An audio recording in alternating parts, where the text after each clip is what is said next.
My name is Jim Estes, and today I'm going to talk about a drill that I think is extremely important for the swing plane.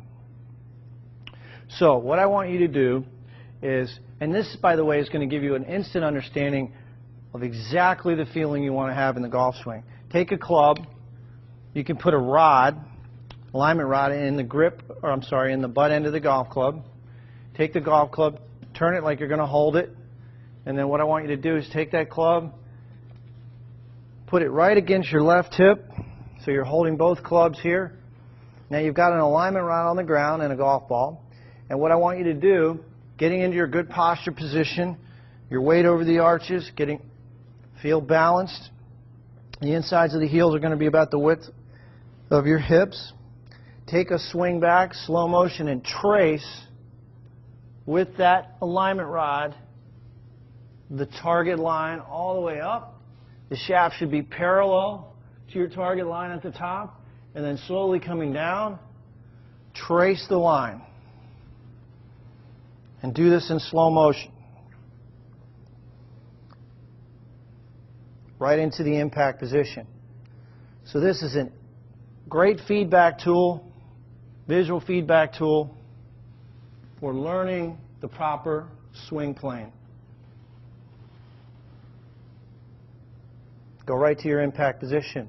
I encourage you to do this drill in slow motion, and if you have 5 minutes a day, if you do this drill every day, I guarantee you're going to improve your golf swing.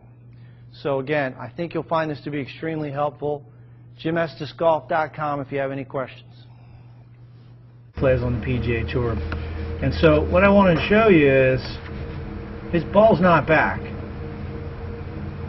It's pretty much in the center. This is a different angle than what you're on, so it's really not the same angle. But this is a pitch shot. And so my system of regulating distance is correlated to the hands of a clock. So for example, if you go back to 7 and you go to 5, the ball will go X number of yards.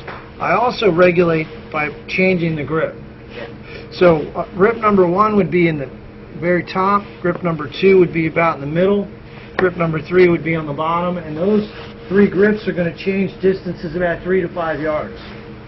Alright, now for chipping, obviously it's a smaller shot. You're 5 yards off the green. You don't need to break your wrist. But your weight should be on the front leg. Your toes should be turned toward the target. And everything I'm saying actually is being recorded. So you want to have your body weight to a large extent over your front leg. And then of course he's going to hit this shot. This is about an 8:30 to about a 9:30 swing, or you know, whatever you want to call this over here. If this is 6 o'clock, obviously, you know, it's pretty symmetrical is what I'm saying. If you go back 8 o'clock to 4 o'clock, you know, 9 to 3, 10 to 2, 11 to 1.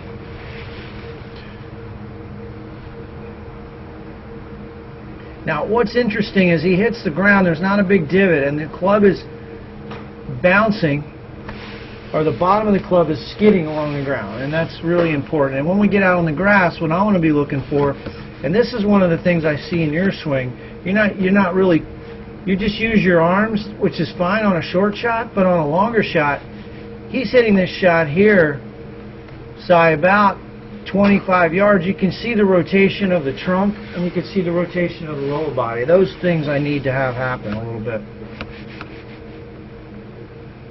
And then this is, you were hitting this one about 20 yards or so. So there's really not a lot of rotation, and that's really what I want you to do. So when you finish the shot, think of your belt and the center of your chest moving together. And you can see here, obviously, the club face is coming in slightly from an open position. Right here, you can see the club face is open. and you're exposing the sole of the club, and that's really what you want to do. So I like to see the face perpendicular to the ground, the club face angle, when the club is about halfway back and on the backswing and the downswing, and then coming through. I don't want you to use the front edge of the club. I prefer that you use the sole to bounce. All right, so that's the major difference in your swing and this guy, Danny Lee. Is I just want, when we go out on the grass, I want you to, this is an excellent drill. Just take your left thumb, place it on your sternum, move the butt end of the club in such a way that the end and your chest are moving together. Just as if you were going to toss a ball or throw a ball. All right, let's go to a full shot. Let me see you hit. You know, you haven't hit a whole bunch of balls, so I want to watch you hit maybe like a, I don't know, you got like a 7-iron? Yeah. And then a driver.